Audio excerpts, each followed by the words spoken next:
եմ ասում, մեր հիմնական ասելիքը այսօրվա հետևյալն է, այս ընտրությունների, որ մենք եկել ենք ասել, որ խաղաղությունը հաստատվել երկրում եւ մենք պետքա տեր կանգնենք խաղաղությանը, որովհետեւ այսօր շատ է խոսվում դրա մասին, հիմա այդ խաղաղությունը կա, չկա, այդ խաղաղությունը հուսալի է, հուսալի չի, այդ խաղաղությունը լուրջ վերաբերվենք, լուրջ չվերաբերվենք, ես միշտ բերում եմ նորածին երեխայի օրինակը, նորածին երեխան երբ որ ծնվել է, մի օր եկան է, ինքը կա թե չկա, ինքը կա, երբ որ մի շաբաթական է, ինքը կա թե չկա, ինքը կա, ինքը ունի անուն ազգանուն, ինքը մարդ է, ինքը քաղաքացի է, ինքը թանկ է, ինքը կարևոր է, ինքը սիրելի է, բայց եթե մենք իր նկատմամբ խնամք չտանենք, շանս չունի այդ երեխան։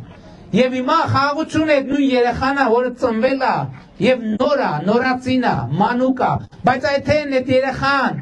իր հետ իր ուրախությունը բերել է մեզ, որովհետև այն, որ Հայաստանում, որովհետև ընտանիքում երբ որ երեխա ծնվում ուրախանում են, չէ՞ բոլորը։ Մեր խաղաղությունն է, որպես երեխա իր ուրախությունը բերել է 2 տարի արդեն Հայաստանի սահմաններին,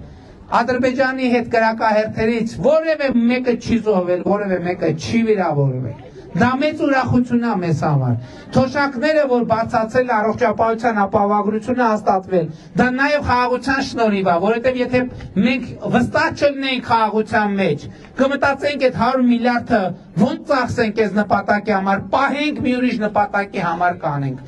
պատրաստվելով պատերազմի եւ էսկալացիայի, բայց մենք գիտենք, որ խաղաղությունը վստահելի է, բայց ուզում եմ ասեմ, որ մյուս կողմից չմտածեք, թե մենք անվտանգությունը բաց ենք թողել, բանակը բաց ենք թողել եւ այս շահարկումների պատասխանը տալու համար է, որ մենք մայիսի 28-ին Երևանում զորահանդես հաշվետվություն ենք տալու ձեզ